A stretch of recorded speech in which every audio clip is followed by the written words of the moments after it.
everybody, I'm Jack, and welcome to my reading corner. So, the good news about being overcast and kind of gloomy out is that you don't have to worry about the sun shining on the camera and creating a glare. That, I think, is, very helpful when filming, and I am here to film a video. I finished my first book of March, and that is Royal Assassin by Robin Hobb, the second book in the Farseer trilogy. I finally finished. I started this last year, but I'm still kind of getting used to the idea of getting back into reading books this thick, because I've said this before that I did read books like the Dragonlance series by I can't remember their names. Maybe I cannot remember their names, but that's a good series. Although that series kind of reminded me of Lord of the Rings, but that's a really cool series. It's kind of like it's one of those series that's kind of set up like Brandon Sanderson and Robin Hobb's books, where they have a bunch. It's one big overarching plot or world story, but then in between they write all these little series and that are about different characters. So I'm assuming that you guys have, if you are watching this, since this is a review particularly of this book, that you are familiar with the first book, and have read it. So this is the this book starts right after the first book, where we have Fitz has just been poisoned by his uncle, his scheming Uncle Regal, and he is recovering from that poison. And he has had enough. He is done with working for his grandfather and learning to be an assassin, and he just wants to walk away. But he ends up being convinced after he's recovered to not walk away, because you wouldn't have the story that you have if he ended up walking away. The story would although you could still have a story, it would just go in a completely different direction. So Fitz once again continues to work for Shrewd, his grandfather. And he also ends up being kind of partnered with Verity, who kind of takes him on and teaches him the skill, continues to teach him the skill, because if I remember correctly, he started teaching them skill at the end of book 1. Or halfway through book 1, I don't remember. As you can see, it's been a long time since I read Assassin's Apprentice. And while he's learning the skill from Verity, we also have their kingdom, the Bugkeep, is being attacked by these red ship raiders who will raid and kill the people in these villages and then turn them into zombies like themselves. So Fitz is helping Verity figure out how to deal with that, how to stop them. And on top of that, he's still getting lessons from Shade, who, the problem though with Shade in this book is he's kind of been a little distant and is not communicating with Fitz very well. And sadly, we have realized that Fitz has learned that King Shrewd is very ill, and he is not himself. He is clearly on his deathbed, and the Fool is kind of trying to help him out and take care of him and watch over him. But, of course, Regal's little pet, Wallace, is not helping. And on top of that, Fitz is also dealing with the fact that his feelings for Molly, that he's falling in love with her and she's with him, but unfortunately she does not understand that he is being trained as an assassin. In fact, I'm gonna spoil a little bit here. He does eventually tell her, and she doesn't believe him. And it's like, and the fact of the matter is, because he's part of the Farseer family, he's still, even though he's a bastard, he's still part of this family. Lady Patience, his biological father's wife, who's kind of taken him on as race and is trying to raise him like her son, like if he was her son, is warning him, be like, no, you cannot be with this girl. You're gonna ruin her reputation. and your own reputation, and it's going to be too messy, and you're not helping her, and you two will never be able to understand each other.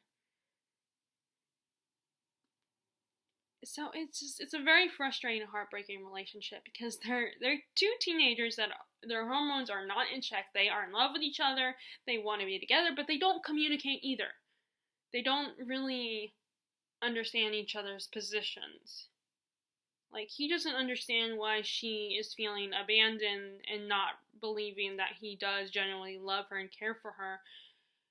And she doesn't understand that he has to kind of put the king and Verity first.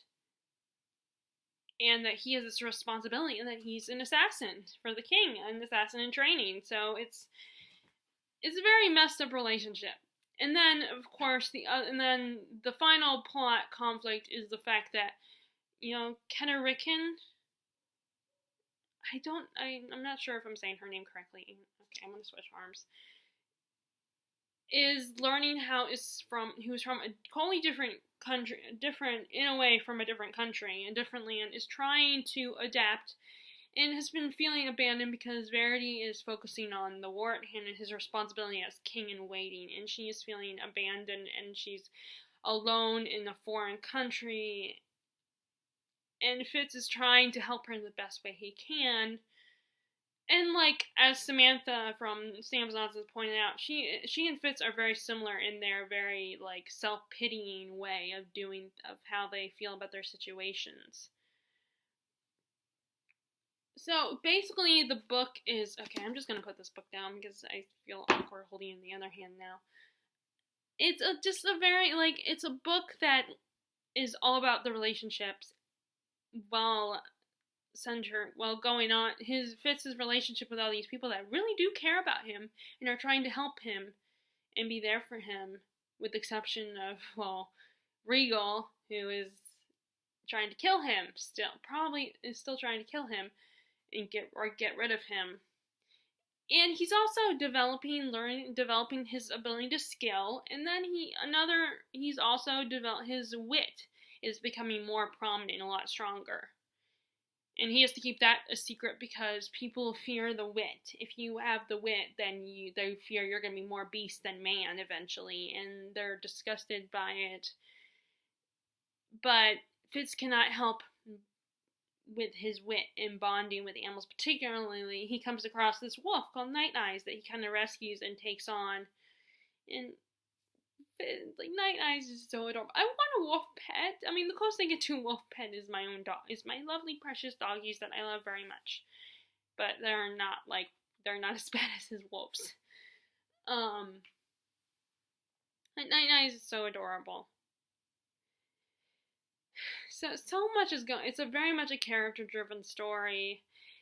And Fitz, you just want him to catch a break, and he never does. These people do care about him and love him, but at the same time, they put so much pressure on him and have so much expectations. But then, of course, I think they are aware of that, but what else are they going to do? This is a horrible situation that everybody's in. Now, the book can seem a bit slow, and there's a lot of political maneuvering and characters talking a lot, and Fitz is getting less interacting and talking with characters. There is action. There are fight scenes, of course. And the chapters, it doesn't help that Robin Hobb's chapters can be very long, and I'm someone who prefers shorter chapters in my fantasy, because then it feels like I'm reading a lot more than I really am, at least when it comes to a book the size of this one.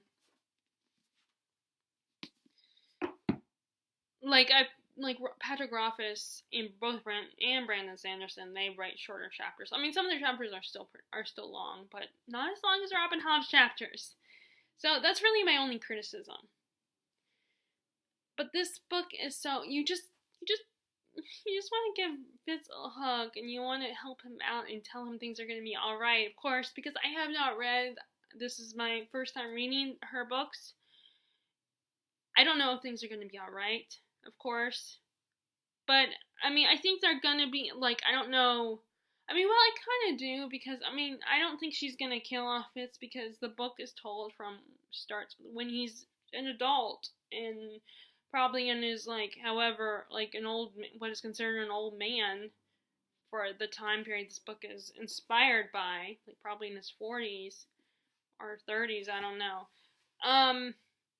So we know he's gonna survive, but I don't know the details of how he survives and if any of the other characters are gonna die. That's the thing about, imagine about, like, whether it's a book or a TV show or even a movie where the main character is, the main character will probably live, and what makes it exciting and intense and scary is the characters that, like, the side characters that are around that person. You don't know if they might die, they might not live. And that's, I think, what makes it exciting and makes you really nervous. Like, I was definitely nervous for characters with Regal and everything. I was nervous for, like, Fitz and Verity. Even though I knew Fitz would probably survive. That Verity wouldn't succeed in killing or torturing him. Or whatever plans he concocts with his mustache twirling thoughts. So I still love Shade, even though he was being very cryptic and annoying at times. But the good characters can be incredibly annoying. Sometimes they make stupid decisions. And yes, Shade was definitely making some frustrating decisions. He did not think about the fact that Fitz is just a kid at the end of the day. No, he's not a child. He's a teenager in this book. But he's still, at the end of the day, he's not an adult either. And I think Shade was expecting him to make these, like, he wasn't talking to him. He wasn't communicating with him either. And he kept disappearing all the time. He was not around as much. And he didn't summon Fitz as much.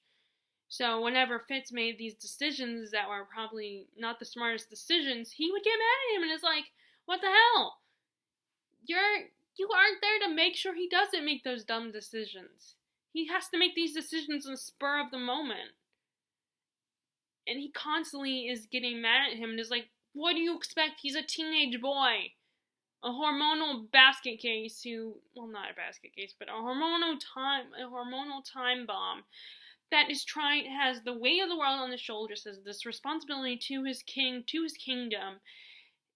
And he has all these voices talking at him, and voices that do care about him, but I feel like at times they were definitely talking at him and telling him, like, you had Molly who was giving him hard time, being like, I want just you to spend time with me and focus on me, and I don't understand why you can't just leave and walk away, and I don't understand why you love the king more than you love me. And then you have the fool being like, you have to help him. You have to help the king. He's really sick, and why aren't you helping him? You gotta stop Wallace. You gotta know what's wrong with him. And then you have Night Eyes, who's like, come play with me, come hunt with me, come hang out with me. We are a pack. And then, you have Burke, who's all, you have Verity who's giving him all these responsibilities and how he has to help him defeat the Red Ship Raiders. And you have Burke, and of course he can't tell Burke everything that's going on. And it's like, all these people are on his case all the time, and like I said, they do love him, I think, but at the same time, I feel like I think sometimes people can forget.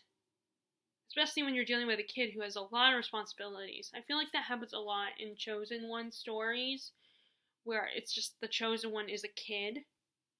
And it can happen with stories where your Chosen One character is past their teen years and is an adult. I think that could happen too, but it happens a lot with stories where the main character is a kid. So a lot of YA, that there's, like, adults put all this pressure as much as they care and love this person. They don't mean to. I think they do put all this pressure because there's so much responsibility in the way of the world and so much is at stake that they forget, okay, we're dealing with a kid here. We can't expect them to be smart enough and, and think clearly and be able to handle all this pressure all the time. Unfortunately, though, they don't always have time for that, to take the patience and understanding of that they're, at the end of the day, they're still just a kid. So I like I said, I like Shade. I loved Burrick. The Fool is so interesting. I still don't entirely understand him, although it helps when I'm watching Sam from Sam Nonsense do her discussion videos, because then she points out things that I didn't notice as I was reading. It's like, oh, okay. It makes me kind of like the characters even more. You know, it makes me aware of the characters when they're frustrating, but when they're also really interesting, and that they kind of hint at things to come, or that they're a lot more fascinating than what my original thought was. Like, I think I'm definitely learning, and as confused as Fitz. And I also like Burrick. Regal, I just want him gone. I want them to get rid of him. Of course, he's like a current bad guy. I don't know if he's gonna be the bad guy in the third movie, because after what happened at the end of Royal Assassin, I think like things are changed. So I don't know if Regal's gonna be as much of a threat in Assassin's Quest, to see if Fitz is gonna have to worry about him. I don't know. I'm not sure, because the way this book ended makes me wonder, is he going to be around in the final book? I don't know. But I'm also very curious, because at the end towards the climax of this book, the Fitz, and I call him the Fitz. That's what the bad guys call him, the Fitz. But Fitz's relationship with the Fool is kind of on rocky ground right now. So I'm wondering I know that there's Robin Hobb wrote another trilogy later on in her overarching series about where Fitz and the Fool are. I think it's about Fitz. I'll have to look. I'll have to double check. At least read the summary of the first book in that trilogy. But I think it's a trilogy. She has written a 4-book series before, though. So like her Rainwild Chronicles is a 4-book series. But I'm wondering what's going on with, like, if Fitz is in that story and it's about Fitz and the Fool working together, I wonder what their relationship is gonna be like. Of course, I've not read Assassin's Quest, so I don't know what's gonna happen in Assassin's Quest with the two of them, because things did not end well for them in Royal Assassin. I don't know what's going on. It makes me nervous. Of course, there were a lot of moments that made me nervous in this book for Fitz. But he's my precious little boy.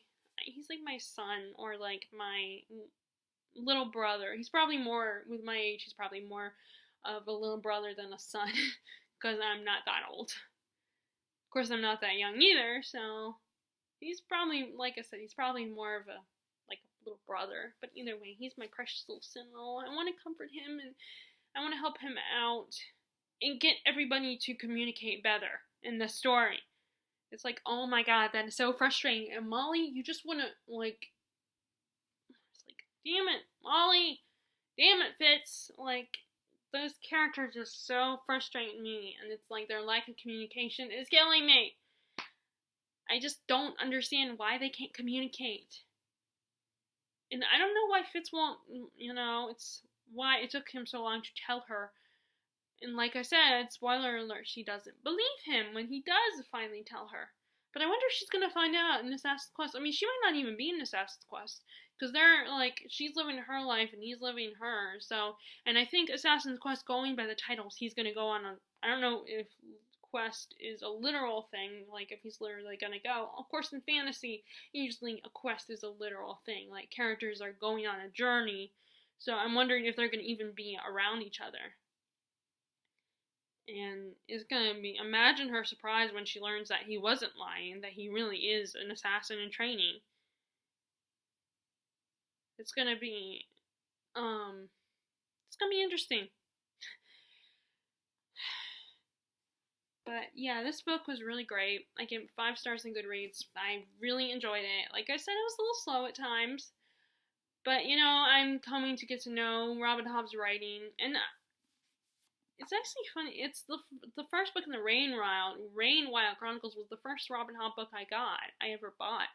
So I didn't, and I hadn't read it yet because I realized, but I also did not, because I did not realize it was part of an overarching series, so I did not realize that I couldn't read this until, because I did find out though, over a period of time, I found out when I started hearing more about Robin Hobb that, okay, I can't read the Rainbow Chronicles because with these books, like with her books, it's a good idea that you should probably read them in order of when she published them.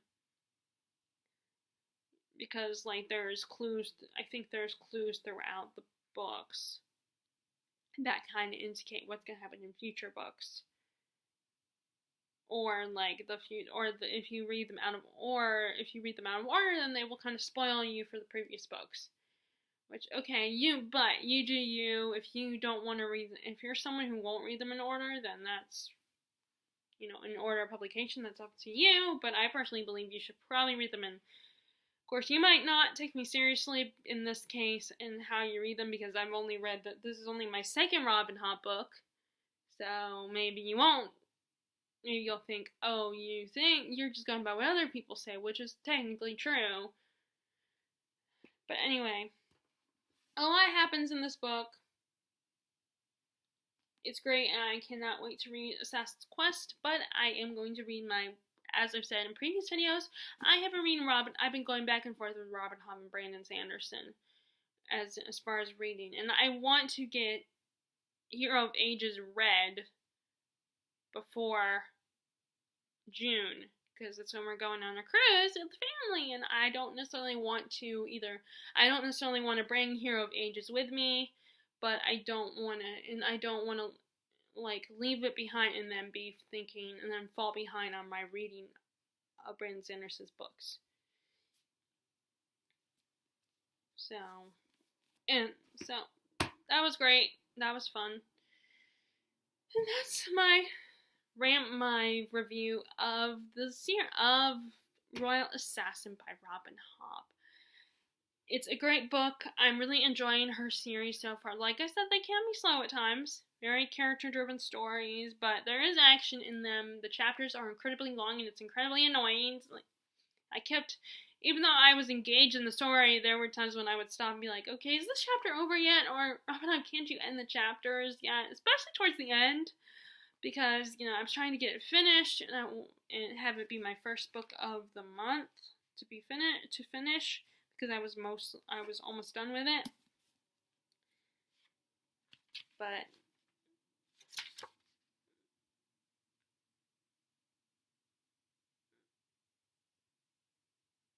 it does. Okay. I guess, yeah, it does say I think it is called Fitz. So Fitz is kind of an old man by the time we get to those books. The Tawny Man trilogy, that's the one about Fitz and the Fool. Because in the covers that the person made on here, he has gray hair now. Sorry. Anyway, okay, I'm gonna shut up now. I guess that was my review. And be sure to give this video a thumbs up if you liked it, and click subscribe if you haven't already. I would appreciate it. And if you want to click the bell notification below to know when I post new videos, and I will talk to y'all later. And as always, I hope you are enjoying your reading. Bye!